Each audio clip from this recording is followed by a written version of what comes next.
New targets set as the public sector takes the lead in Singapore's green push with the aim of spurring the whole nation.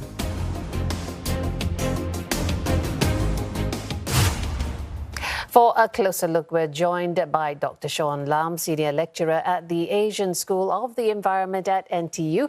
He is also the President of the Nature Society Singapore. Dr. Lum, how adequate and realistic do you think these measures are in helping the public sector meet its goals, especially when you hear pledges, for example, of reducing carbon emissions around 2025? Interesting, isn't it, Jill? I mean, I think you're right. Maybe some people in the environment community will say we really need to move very quickly because we're behind schedule. We need to globally be reducing our carbon emissions by one-half by 2030, and it's already 2021. But I think the challenge here is, I mean, Singapore has some extenuating circumstances. We're a city-state with no hinterland, reduced energy.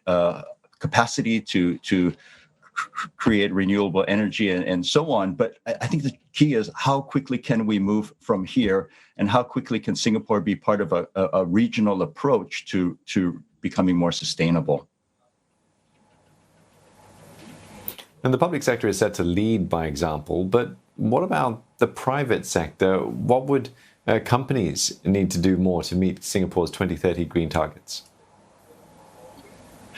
You know, Steve, so I think this is really interesting because if you look at the larger companies, many of whom are subjected to a carbon tax and so on, I think these big companies would be better placed to meet some of these sustainability challenges.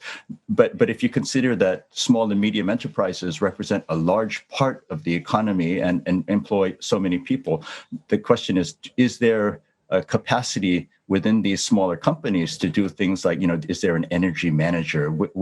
Are they convinced that they need to do things like an energy audit, really take a look at the whole supply chain? And that maybe is the question. Is there the culture to make these changes, and is there the capacity to put them in place? Yeah, can you expand a bit more on the challenges for the SMEs? You've mentioned a few. Do they have the manpower in place? Do they have, the economies of scale? What are some of the other roadblocks that they could possibly be facing? It's easy for me as somebody who's not in the corporate sector and business to say, well, companies should be doing this or that. But, if you think that many of these companies, especially after such a difficult year and a half with COVID, to ask them to invest in the additional manpower and both technical as well as sort of structural changes they need to make, it may be a lot to ask for many of these companies. And that's assuming there is this sort of cultural shift in the first place to say, yes, this is all important and let's do this.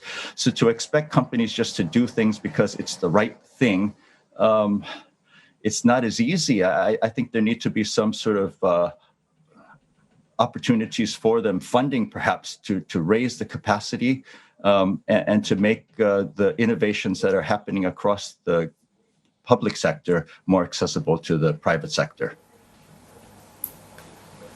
Yeah, and with that in mind then, what areas do you see as potential for public-private cooperation to reduce carbon emissions, for example?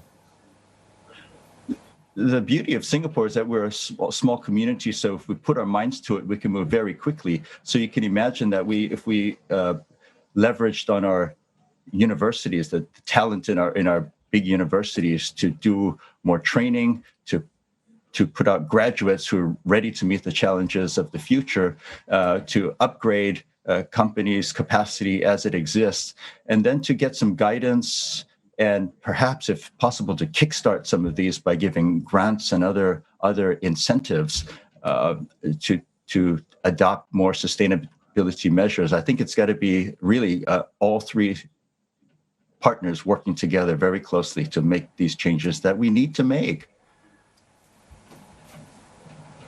All right, thank you as always for joining us this evening, Dr. Shawn Lum, Senior Lecturer at the Asian School of the Environment at NTU and President of the Nature Society Singapore.